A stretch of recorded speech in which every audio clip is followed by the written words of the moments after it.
అధికారంలో తీసుకొచ్చినటువంటి నాయకుడు పాలమూరు పులిబిడ్డ మా రేవంత్ అన్న.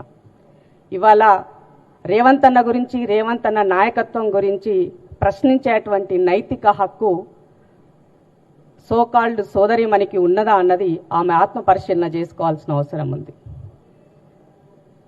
అమ్మ కొండ సుష్మా, నువ్వు చిన్నదానిలాగుంటే మంచిగా ఉంటుంది. నీ పేరు చిట్టి, చిట్టి లెక్క మాట్లాడితే మంచిగా ఉంటుంది. చిట్టి కాస్త కొంచెం పెద్దమైనటువంటి మాటలు, స్థాయికి మించినటువంటి మాటలు, అర్హత లేనటువంటి మాటలు మాట్లాడడం అన్నది సమాజం హర్షించదు. కష్టం వచ్చినప్పుడు కార్డును వాడుకునే ముందు ఆ కార్డులో ఉన్నటువంటి వాళ్ళకి మనం ఏం చేసినాం కూడా ఆలోచించుకోవాల్సిన అవసరం ఉంది. మీరు వరంగల్ నియోజకవర్గంలో అక్క బర్త్డే అనే సంతోషం కూడా ఉండకుండా పిల్లలు ఎప్పుడు కూడా తల్లిదండ్రులకి పేరు తెచ్చే విధంగా, వన్నె తెచ్చే విధంగా మెదులుకోవాల్సిన అవసరం ఉంది. అది వదిలేసి నీ వల్ల ఇవాళ సురేఖక్క ఇబ్బంది పడే పరిస్థితి, ఇవాళ క్షమాపణలు కోరే పరిస్థితి, సంజాయిషించుకునే పరిస్థితికి వస్తే మరి నువ్వు ఎట్లా ప్రజానాయకురాలు అవుతావు, ఎట్లా తల్లికి దడ్డ బిడ్డవైతావు ఆత్మ పరిశీలన చేసుకోవాల్సిన అవసరం సుష్మా గారి పైన ఉందని నీ సందర్భంగా గుర్తు చేస్తున్నా. నీవు మా అక్క బిడ్డవు కాబట్టి ఆ రెస్పెక్టబుల్ వర్డ్స్తో మాట్లాడుతున్నాం. ఇంకొకరు వేరే రకమైన అయితే మా భాష ఇంకో రకంగా ఉండేది. ఎందుకంటే కుటుంబ సభ్యులను గౌరవించుకోవాల్సినటువంటి బాధ్యత, నైతికత కాంగ్రెస్ కుటుంబంలో క్రమశిక్షణతో ఉన్నటువంటి ప్రతి కార్యకర్త అదే రకంగా ఉంటారు. ఆ లైన్ వదిలేసి ముఖ్యమంత్రి గారిని ఇష్టమున్నట్టుగా మాట్లాడేటువంటి రైట్ మీకు ఎక్కడిది?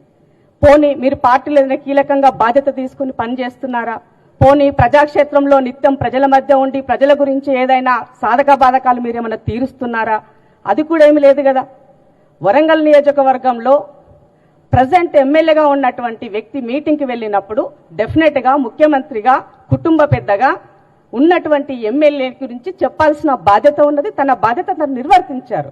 ఎన్నికలే లేని దానికి, ఇప్పుడు ఏం జరిగిన దానికి ఏమో జరిగిపోతుందనే విధంగా ఆరుడు లేడు సూర్యుడు లేడు అన్నట్టుగా నీవే అన్ని ఊహించుకొని గతంలో చేసిన డ్యామేజ్ నుంచి బయటపడడానికే మీకు ఇంత సమయం పట్టింది. మళ్ళీ వాళ్ళ కొత్త రకమైనటువంటి డ్యామేజ్ తోటి అవతల పార్టీ వాళ్ళకి అస్త్రాలు ఇచ్చే విధంగా మీరు మాట్లాడినటువంటి వైఖరి పట్ల నిజంగా చాలా బాధాకరమైనటువంటి విషయం. కాంగ్రెస్ పార్టీ అంటే ఎంత డెమోక్రటిక్గా మాట్లాడినప్పటికీ కూడా సమస్య వచ్చినప్పుడు అందరూ ఒక లైన్ పైన నిలబడి పనిచేసేటువంటి పార్టీ. ఇవాళ పార్టీని బట్టి కాంగ్రెస్ పార్టీ కాదు, పచ్చ కాంగ్రెస్ పార్టీ అని మాట్లాడుతున్నాం. మనం కూడా పోయి వచ్చినాం కదా, మనం ఒక పార్టీలో ఏం లేం కదా. ఎవరం ఎక్కడ పోయినా ఏడికొచ్చినా ఒక గూటికి వచ్చినప్పుడు ఆ పార్టీలో ఆ పార్టీ లైన్ బట్టి ఆ పార్టీలో పనిచేయాల్సినటువంటి బాధ్యత అందరిపైన ఉన్నది. అందరం కుటుంబ సభ్యులుగా ముందుకెళ్లాల్సిన అవసరం ఉన్నది. మీ నోటికి ఏదొస్తే అది మాట్లాడి చులకన భావం అయ్యే విధంగా, నలుగురు ముందు నవ్వుల పాలయ్యే విధంగా, తల్లిదండ్రుల యొక్క పెంపకాన్ని ప్రశ్నించే విధంగా నీ యొక్క మాటలున్నాయంటే నిజంగా బాధాకరమైనటువంటి విషయం. మేము నీ స్థాయికి వచ్చి ప్రెస్ మీట్ పెట్టే పరిస్థితి వచ్చినందుకు నిజంగా బాధపడుతున్నాం. ఎప్పుడైనా సమస్యల కోసం మాట్లాడేటువంటి మేము కుటుంబ సభ్యుల్లో వచ్చేటువంటి విషయాల పట్ల కూడా ప్రెస్ మీట్ పెట్టే పరిస్థితి ఒక రోజు వస్తుందని ఎప్పుడు కూడా ఊహించాల. అలాంటి పరిస్థితి వచ్చినందుకు, సిగ్గుపడాల్సినటువంటి పరిస్థితి తీసుకొచ్చినందుకు మీరు ఫస్ట్ క్షమాపణ చెప్పాలని నేను ఈ సందర్భంగా డిమాండ్ చేస్తున్నా. ముఖ్యమంత్రి గారిని అనేటువంటి రైట్ నీకు ఎక్కడదమ్మా? ఏమి పెట్టిందానవా, పోషించిందానవా, నువ్వేం చేసిందానవని నీకేం సంబంధం అసలు? తల్లిదండ్రి యొక్క చాటున నువ్వు రాజకీయాలు చేస్తూ ఇవాళ కొండ అనే ఒక లైన్ పక్కకు తీసేస్తే హూ ఈజ్ సుష్మిత? ఎవరు మీరెవరు అసలు? అప్పుడు మీరు ఆలోచించుకోండి. ప్రజాక్షేత్రంలో మాలాంటి వాళ్ళము 15-20 సంవత్సరాల నుంచి ఎలాంటి పదవులు చేయకుండా ప్రజాక్షేత్రంలో అధికారం ఉన్నా, పదవులున్నా లేకపోయినా ప్రజాక్షేత్రంలో పని చేస్తున్నాం. మమ్మల్ని ఎవరు ఎందుకు ఏళ్ళు పెట్టి చూపరు? మిమ్మల్ని మాట్లాడుతున్నారంటే అర్థం ఏంది? పిట్ట కొంచెం కూతగనం అన్నట్టుగా నేనెవరికి భయపడను, నేను చోగియాలైతే రేపు 2 అవుతాయి సినిమా డైలాగులు కొట్టడం సింపులే. కానీ దాని పర్యవసాన్ని ఎదుర్కోవడానికి మీ అమ్మ ఎంత బాధపడుతున్నదో ఆలోచించు. నీ వెనక ఉండి మరి ఎవరు మాట్లాడిస్తున్నారు ఈ రకమైనటువంటి మాటలు? తనకు మంత్రి పదవి ఉందనంటే ఇంటిల్లి పాలకి ఉన్నట్టు కదా, నీ జాతికంతా ఉన్నట్టు కదా, నీ సంఘంకంతా ఉన్నట్టు కదా. దాన్ని ఎట్లా ప్రొటెక్ట్ చేసుకోవాలి? ప్రజలతో ఎలా వెళ్లాల్సిన వదిలేసి ఇంట్లో పొద్దున్న లేస్తే పోరు పెట్టుకుంటే ఏమొస్తుందని అడుగుతున్నాం. ముఖ్యమంత్రి గారి కుటుంబ సభ్యులకి ఏమి సంబంధం? ఎవరికైనా పదవి ఇచ్చిందా రేవంత్ అన్న?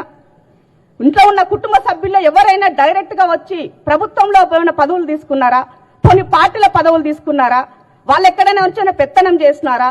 ఉన్నోళ్ళనంటే కొండారెడ్డిపల్లి ఊరి వరకు పరిమితం అవుతారు. అలాగే ఇప్పుడు కొడంగల్ నియోజకవర్గం ఉంటే అక్కడి వరకు పరిమితమై అన్నకు హెల్ప్ చేసి పని చేస్తున్నారు. వాళ్ళని ఎందుకు మారిపోసుకుంటున్నారు పొద్దున్న లేస్తే? అంటే నువ్వు మాట్లాడే మాటలను బట్టి చూస్తే నీ వెనక మరి బీజేపీ బీఆర్ఎస్ ఉండి మాట్లాడిస్తుందో అని అనుకోవాల్సిన పరిస్థితి ఉన్నది. కాబట్టి మాట్లాడే ముందు నరం లేని నాలుక ఏదైనా మాట్లాడుతుంది.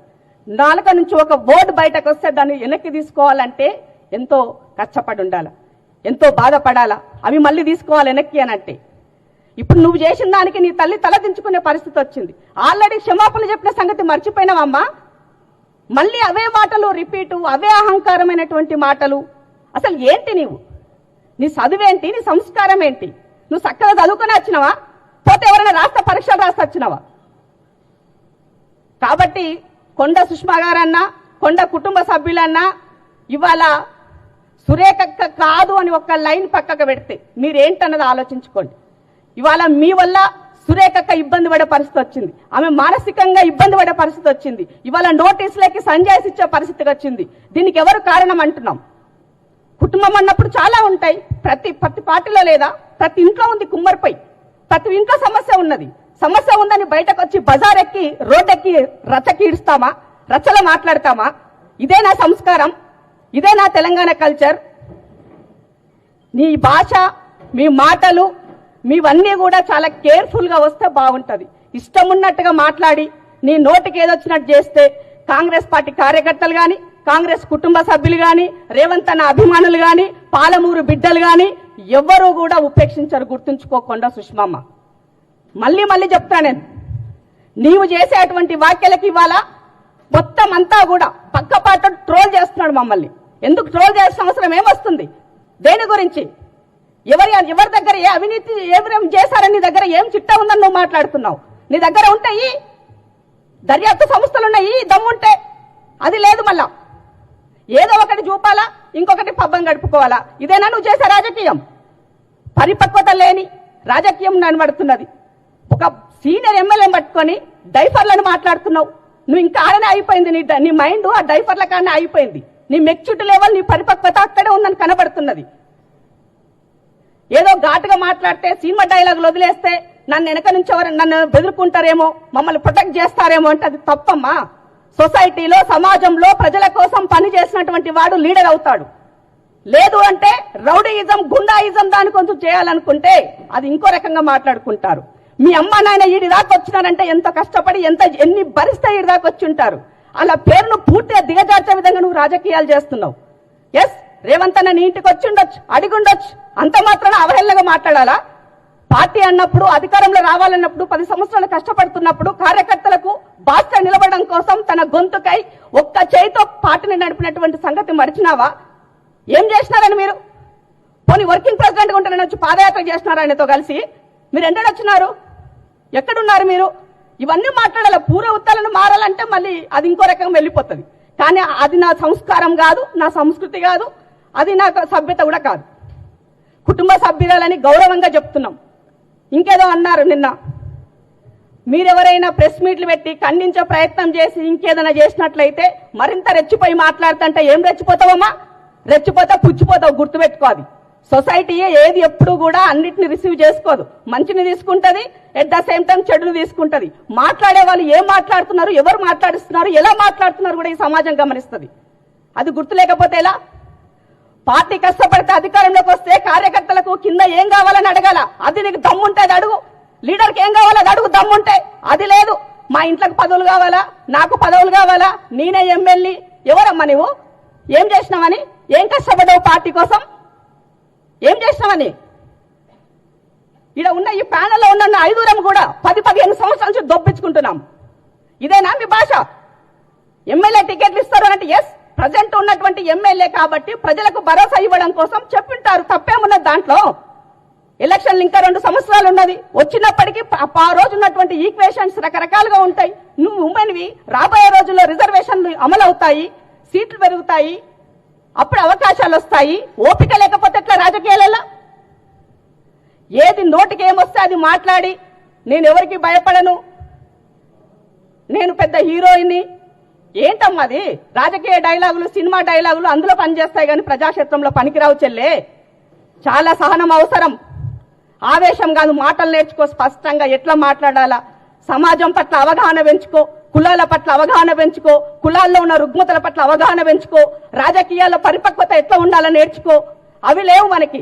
ఎంతసేపు అమ్మ పేరు చెప్పుకోవాలా, రేవంత్ రెడ్డి గారిని తిట్టాలా, అమ్మ పేరు చెప్పుకోవాలా, రేవంత్ రెడ్డి కుటుంబ సభ్యులను తిట్టాలా. ఇది అమ్మ మన కల్చర్. కష్టం వస్తే బీసీ కార్డు వాడాలా. ఎస్, మా అక్కకు కష్టం వస్తే బీసీ బిడ్డలుగా అండం ఉంటాం, మాట్లాడతాం. కానీ ఇట్లా కాదు కదా బహిరంగంగా 4 గోళ్ల మధ్య. పోనీ ముఖ్యమంత్రి ఇల్లు తెలియదా నీకు? ముఖ్యమంత్రి గారు అపాయింట్మెంట్ ఇవ్వట్లేదా? మీరు సరిగా ఉంటే సరిగా నువ్వు మాట్లాడితే ఇవ్వనన్నారా మీకు? అవన్నీ వదిలేసి బహిరంగంగా రచ్చకెక్కి రచ్చ చేస్తున్నావు. బీఆర్ఎస్ బీజేపీలు వెకిలి నవ్వులు నవ్వుకుంటున్నారు. ఇదా నువ్వు చేసిందేంటి చెప్పు కాంగ్రెస్ పార్టీకి? కాంగ్రెస్ పార్టీకి మీరు నువ్వు చేసిందేంటి? పార్టీ నీకేం చేయలేదు. నువ్వేం చేసినావు పార్టీకి చెప్పు నాకు. ప్రభుత్వం తరపున నువ్వేం చేసినావు చెప్పు నాకు. ఇదా నీ వ్యవహారం? కాబట్టి మీడియా సోదరులు కూడా రిక్వెస్ట్ చేస్తున్నాను, ఒక చిన్న విషయాన్ని ఉంటే దాన్ని భూతద్దంలో చూపించకుండా వాస్తవాలు సమాజానికి తెలిసే విధంగా పార్టీని, పార్టీ ప్రతిష్టను దిగజారుస్తున్నటువంటి వాళ్ళ పట్ల తప్పకుండా పార్టీ అధిష్టానము డెఫినెట్ గా వాటి చర్యల్లోపు వాళ్ళు ఉంటాయి. కానీ మా మనసుకి బాధ అయింది కాబట్టి రేవంత్ అన్న విషయంలో 32 నెలల్లో 3 గంటలు కూడా రెస్ట్ తీసుకోలేదండి. తనకంటూ పర్సనల్ గా సమయం తీసుకోలేదు. అనునిత్యం ఏం చేయాలి, సోషల్ ఇంజనీరింగ్ ఎట్లా చేయాలి, బీసీలకు ఏం చేయాలి, ఎస్సీలకు ఏం చేయాలి, ఎస్టీలకు ఏం చేయాలి, విద్యార్థులకు ఏం చేయాలి, తను తాపత్రయపడుతూ నిత్యం అనుదినం పనిచేస్తున్నటువంటి వ్యక్తిని పొద్దున్న లేస్తే బీఆర్ఎస్ లో సంకల చేరినట్టుగా నీ యొక్క స్టేట్మెంట్లు వస్తే ఏమనాలా సుష్మమ్మ? నువ్వు పోనీ చక్కగా ఇండియాలో ఎన్ని రోజులు ఉంటావో చెప్పు నాకు. ఇండియాలో ఎన్ని రోజులు ఉంటావో చెప్పు చెల్లే. నువ్వు ఎప్పుడు ఎక్కడుంటావో ఎవరికి తెలియదు. జిల్లాలో ఉన్నటువంటి రేవంత్ అన్నకి అండగా నిలబడుతున్న వేమనను కూడా అదే పనిలో మాట్లాడతావు. ఏది పడితే అది మాట్లాడతావు. ఇదేనా? జిల్లా ఇన్ఛార్జ్ ఉంటే జిల్లా ఇన్ఛార్జికి ఓ గౌరవం ఇయ్యవు. ఇదే అమ్మా?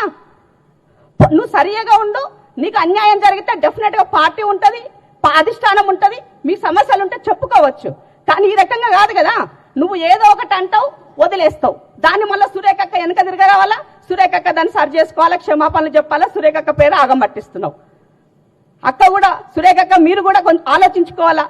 పిల్లలు ఇష్టం ఉన్నట్టు నోటికొచ్చి అంటే ఎప్పుడు కూడా చాలా వరకు నేను చూసినంత వరకు అయితే పుత్రుని రూపంలో గండం ఉంటుందని విన్నా, సన్ స్ట్రోక్ విన్నా.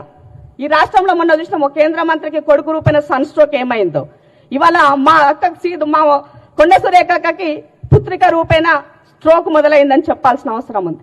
కాబట్టి ఇలాంటి స్ట్రోక్లకు కానీ, మీరు ఇంకేమైనా మాటల విషయంలో కానీ, బెదిరించే డైలాగులతో కానీ నువ్వేం చెప్పినా తాటకు చెప్పట్లకు భయపడేటువంటి నాయకత్వం రేవంత్ అన్నది కాదు.